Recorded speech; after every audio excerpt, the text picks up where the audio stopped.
তার জানাজা পড়ানোর জন্য নিষেধ করতেছে, কোনো আলেম পড়াইতে পারবে না। তুই হনইউজদের ওটা বাঁধা দিনে তোরে ক্ষমতা খনা দিয়ে পাওয়ার কে দিয়েছে? একজন মুসলমান যদি মারা যায়, আরেকজন মুসলমানের দায়িত্ব তার জানাজায় শরীক হওয়া। এটা একটা মুসলমান অপর মুসলমানের প্রতি হক রাখে। 6টি হকের মধ্যে একটি হক হচ্ছে আপনার যখন কোনো মুসলমান ভাই মারা যাবে তার জানাজা পড়তে হবে, তার জানাজায় শরীক হতে হবে। আপনি যদি এলাকার মধ্য থেকে কয়েকজন হলেও শরীক হতে হবে।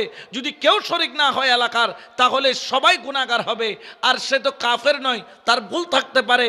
তার ধরেন সে ফাসেক ছিল, ভুল হয়েছে, কিন্তু ভুল হলেও যে তার জানাজা পড়া যাবে না এটা কুরআন হাদিসে কোথাও নাই। তার জানাজা পড়া জায়েজ আছে। কারণ জানাজা কেন? কারণ 40 জন ব্যক্তি যদি একজন মইয়তের পক্ষে সাক্ষী হয়ে যায়, আল্লাহ তাকে ওলি আল্লাহর দরজা দান করে। দেশ কোথায় চলে যাচ্ছে? আমাদের সরকারকে বোঝা উচিত। আপনারা কাকে কোলে নিয়ে বসে আছেন? যাদেরকে যদু মধু মনে করে কোলে নিয়ে বসে আছেন, দেখবেন যে ঘরের ইন্দুর বেড়া কাটা আরম্ভ করলে এই বেড়া আর রক্ষা করা যাবে? জোরে বলেন না, যাবে না। এগুলো বড় ভয়ঙ্কর। এগুলো তেতোয় ফাঁটা আটটেও দেন নাই, বট ফাঁটা আটটেও। এরা আম্মাজান বলছে, এখনো 2 দিন হয় নাই, এখন আপনাকে আব্বাজান বলতেছে।